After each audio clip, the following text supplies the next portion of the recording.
mahasiswa dari Universitas Pelita Harapan. Nama saya Melanta Rambuyaku, NIM 010911220007.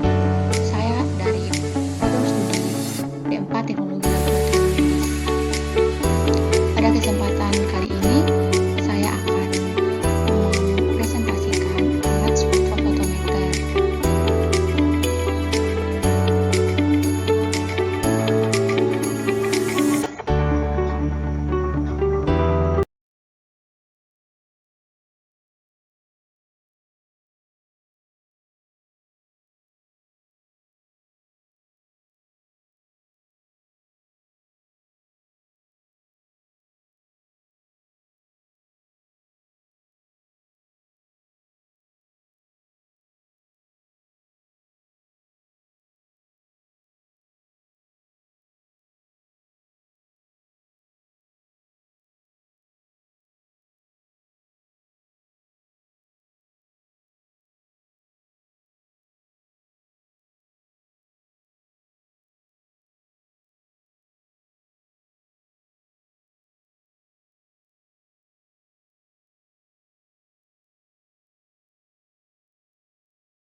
Nah, di sini saya akan membahas tentang pengertian alat spektrofotometer.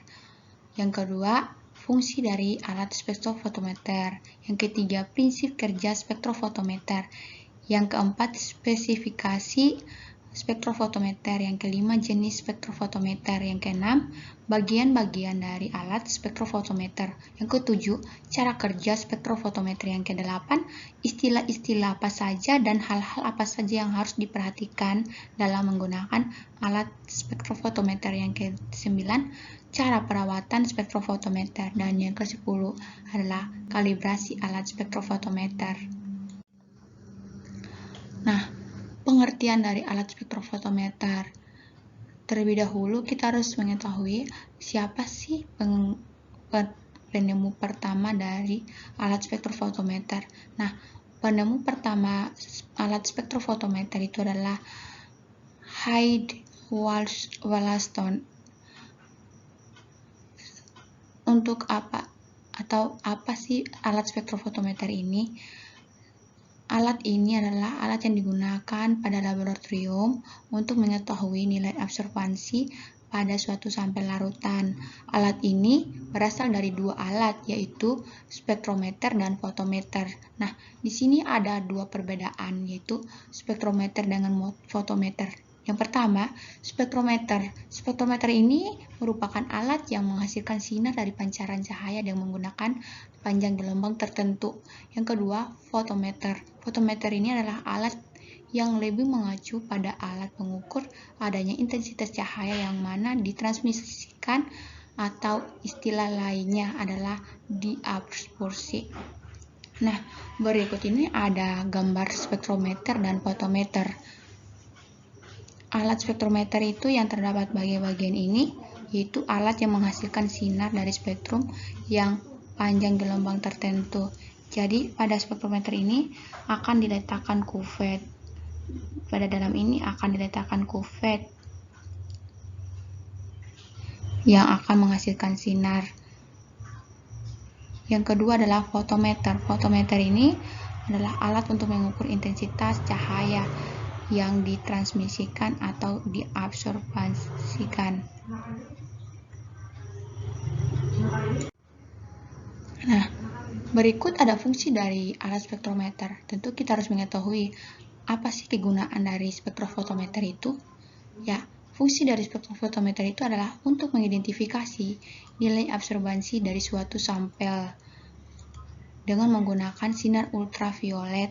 Spektrofotometer ini dapat menghasilkan nilai absorbansi secara kuantitatif, yaitu berupa huruf atau tidak terhitung, dan kuantitatif yang dapat terhitung atau berupa angka.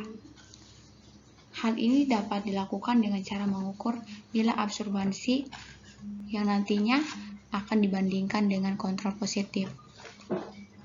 Nah, pengujian kualitatif adalah pengujian dilakukan berdasarkan bentuk dan warna, seperti pada warna sampel. Sementara pada pengujian kuantitatif, itu uji yang dilakukan untuk menghasilkan suatu nilai atau angka, seperti nilai absorbansi contohnya.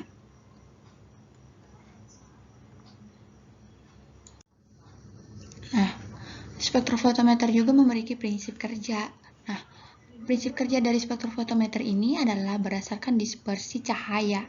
Dispersi cahaya merupakan sebuah kondisi suatu cahaya diuraikan menjadi beberapa spektrum warna. Untuk memunculkan dispersi cahaya diperlukan cermin prisma. Nah, spektrofotometer juga terkenal dengan prinsip hukum Lambert-Beer. Hukum Lambert-Beer ini adalah hukum yang berhubungan erat dengan penyerapan atau absorpsi dan intensitas cahaya. Intensitas cahaya ini sebenarnya bergantung pada konsentrasi dan sampel yang ada. Hukum Lambert-Beer ini adalah dasar fotometri dalam melakukan sebuah analisis sampel. Berikut sekilas ilustrasi prinsip kerja spektrofotometer. Nah, pada bagian ini ada ilustrasi prinsip kerja dari alat spektrofotometer. Nah, yang pertama itu adalah sumber cahaya ini. Nah, sumber cahaya ini adalah sumber cahaya polikromatis. Mengapa disebut polikromatis? Karena berasal dari beberapa atau banyaknya cahaya. Berarti terdapat beberapa cahaya atau banyak cahaya. Nah, kemudian ada makromator. Makromator ini untuk menyebarkan atau menguraikan beberapa cahaya, untuk menjadi beberapa cahaya. Jadi, makromator fungsinya untuk menyebarkan atau menguraikan untuk menjadi beberapa cahaya.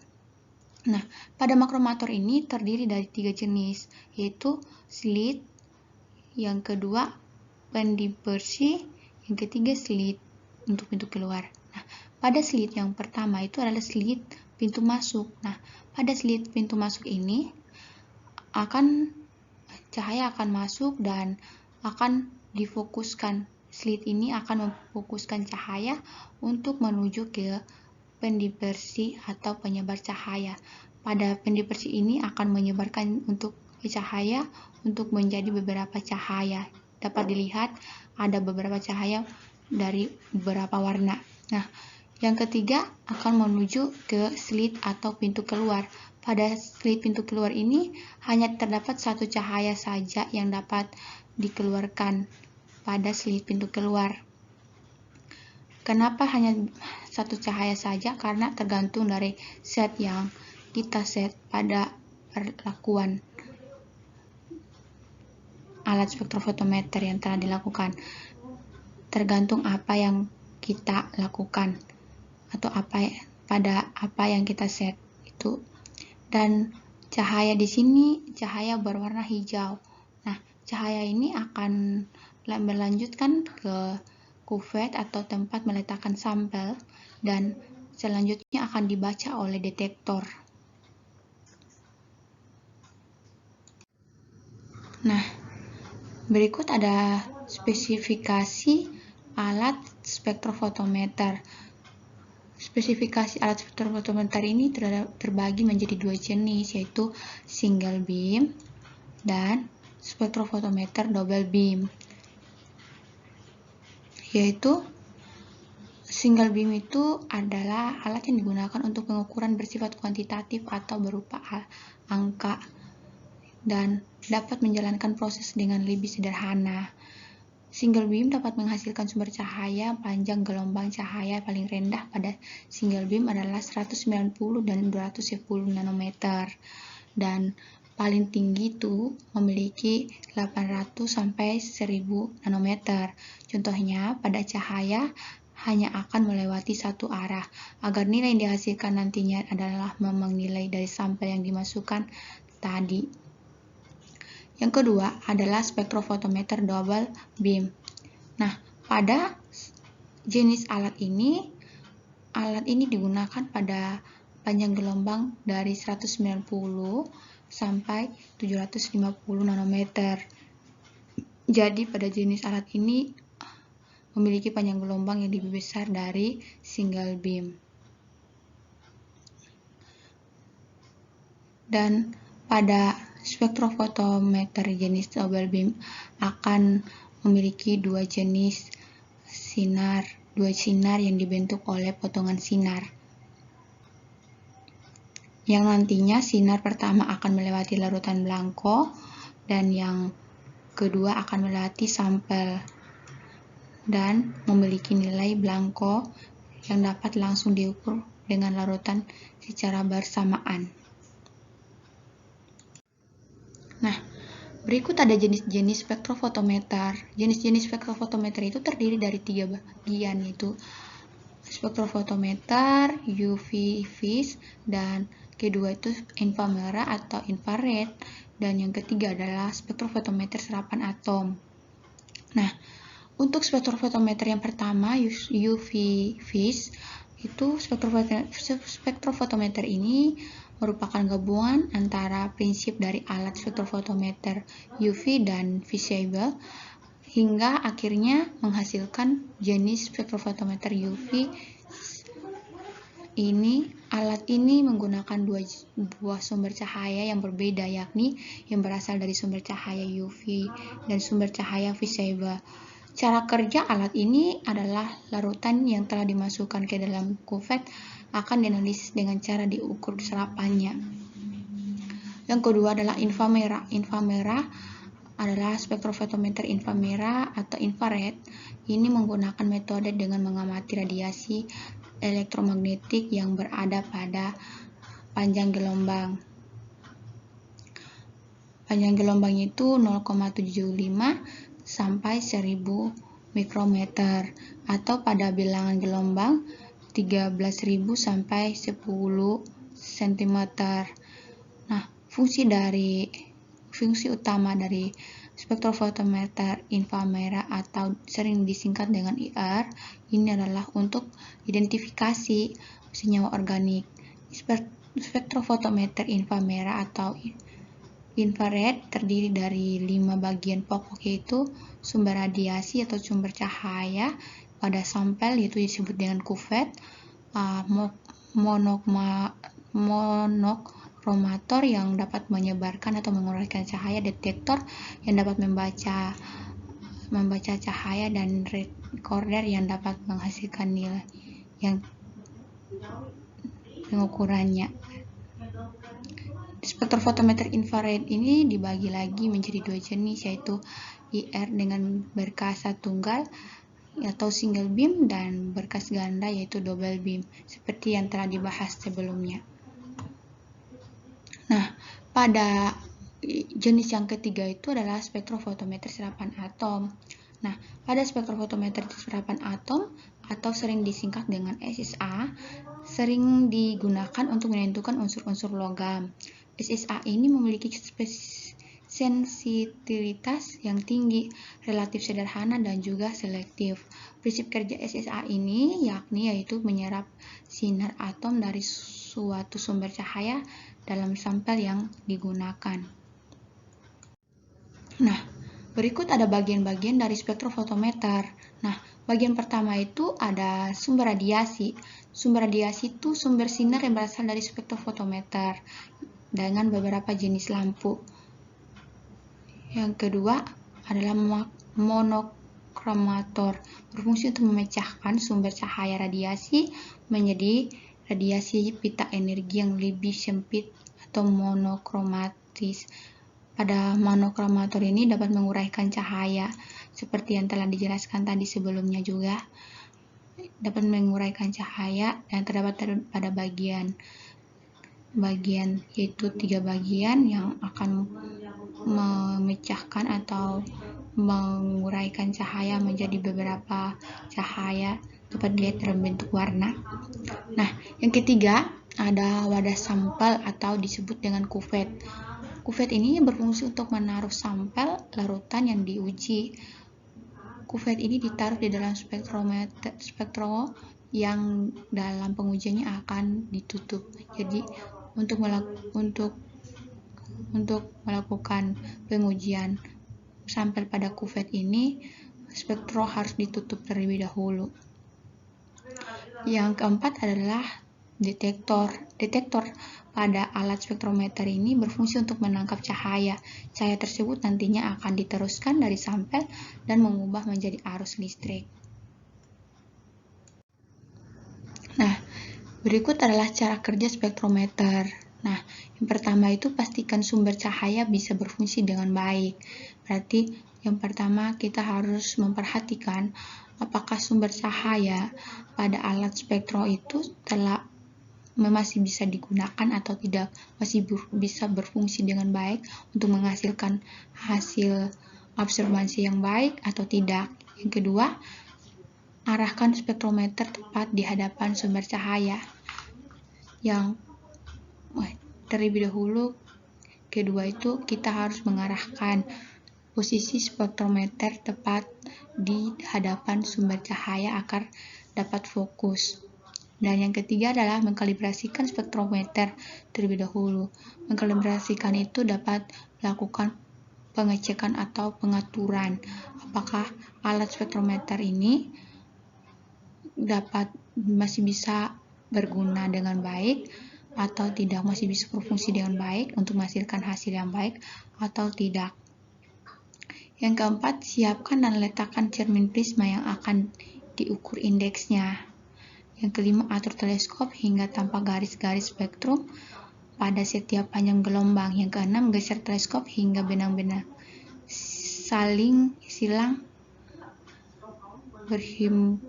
berhimpitan dengan garis-garis spektrum. Yang ketujuh, catat sudut dispersi yang muncul saat spektrum cahaya telah terlihat jelas. Dan yang terakhir itu adalah hitung indeks bias cermin prisma berikut pada panjang gelombangnya. Berikut ada ilustrasi cara kerja spektrometer. Kemudian pada alat spektrometer ada istilah-istilah yang digunakan. Itu adalah yang pertama, absorbansi. Absorbansi ini adalah daya radiasi sinar yang diserap oleh larutan baik larutan baku maupun blanko. Yang kedua, transmitan, yaitu daya radiasi sinar yang diteruskan atau yang dikeluarkan dari kuvet dan daya radiasi sinar yang dimasuk dalam kuvet. Ketiga adalah kuvet. Kuvet adalah tempat untuk meletakkan larutan, baik larutan blanko maupun larutan baku. Yang keempat, drive kill. Drive kill ini adalah alat untuk meletakkan kuvet. Dan yang kelima adalah blanko. Blanko ini berfungsi untuk mengoreksi adanya sinar yang dipantulkan oleh kuvet dan sinar yang diserap oleh sampel lain. Dan hal-hal yang harus diperhatikan adalah adanya serapan oleh pelarut. Kesalahan ini biasanya diatasi dengan menggunakan blanko atau larutan berisi selain komponen yang dianalisis, termasuk di dalamnya adalah zat pembentuk warna. Dan yang kedua itu adalah memperhatikan bahan dasar dan serapan dari kuvet, karena biasanya kuvet ini terbuat dari bahan gelas maupun kuarsa, dan kuvet ini harus berasal dari bahan yang berkualitas. Jika bahannya berkualitas, maka akan menghasilkan hasil yang juga berkualitas atau pasti. Yang ketiga, kesalahan fotometrik. Kesalahan fotometrik sebenarnya masih terbilang normal dalam pengukurannya secara absorbansi rendah maupun tinggi.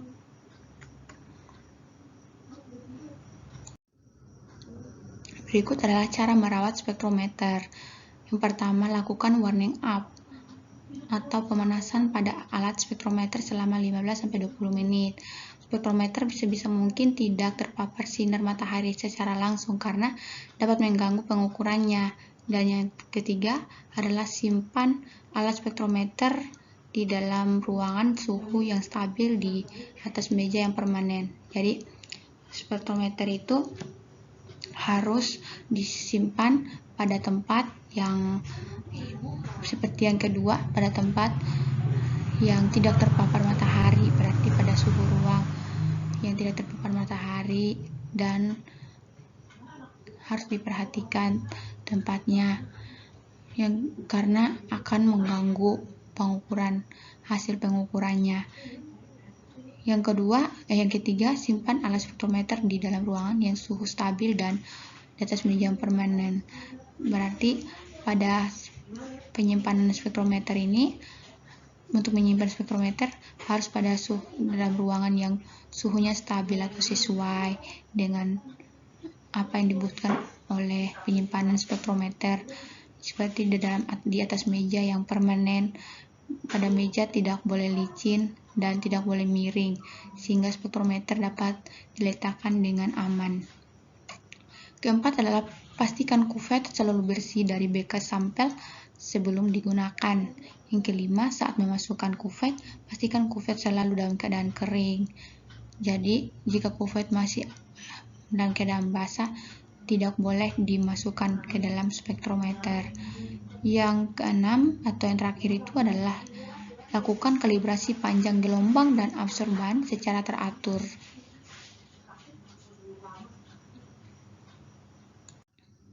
Nah, yang terakhir itu adalah kalibrasi alat spektrometer. Nah, pada kalibrasi alat spektrometer terdiri dari kalibrasi panjang gelombang dan kalibrasi absorbansi. Nah, pada kalibrasi panjang gelombang untuk mengetahui panjang gelombang, yaitu pertama dilakukan dengan menggunakan filter gelas halium oksida yang memiliki panjang gelombang acuan nanometer. Yang kedua, memasang filter gelas halium oksida pada kompartemen sampel dan kompartemen berbanding dibiarkan kosong udara. Yang ketiga, scan spektrum serapan helium oksida dibandingkan dengan panjang gelombang spektrum yang diperoleh dengan data panjang gelombang acuannya. Nah, pada kalibrasi yang kedua itu adalah kalibrasi absorbansi yang bertujuan untuk daya radiasi sinar yang diserap oleh larutan, baik itu larutan baku maupun belangko. Nah, yang pertama dilakukan adalah membuat larutan kalium dikromat 50 lalu ditambah dengan 0,5 mg dalam 1 liter 0,05 mol per liter asam sulfat atau larutan A. Yang kedua, lalu buat larutan kalium dikromat 100 tambah 100 mg dalam 1 liter 0,005 mol per L asam sulfat larutan B. Jadi pada perlakuan pertama tadi dinamakan larutan A, dan pada perlakuan yang kedua tadi dinamakan larutan B. Nah, kemudian ada yang kedua itu membuat kembali larutan 0,05 mol per liter asam sulfat sebagai pembanding hasilnya dengan acuan atau sampel yang digunakan, yaitu plus 2%.